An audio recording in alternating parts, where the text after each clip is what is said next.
আমাদের বর্তমান যুগে পাকিস্তানের একজন আলেম আছেন, মাওলানা তকি উসমানী দামাত বারাকাতুম, জীবিত আছেন। অনেক বড় যোগ্য ব্যক্তি, সব বিষয়ে তার ইলম মজবুত।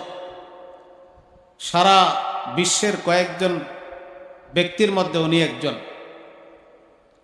কিন্তু চেহারা দেখতে এত সুন্দর না, দাঁতগুলো ফাঁকা ফাঁকা, পান খাইতে খাইতে কালো হয়ে গেছে। চেহারা দেখতে এত সুন্দর না।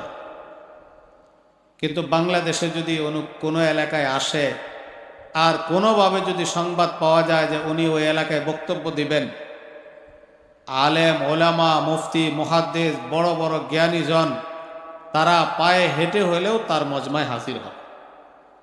তাকে এক নজর দেখার জন্য কষ্ট সহ্য করবে, দূর থেকে যাবে, বিভিন্ন কাজ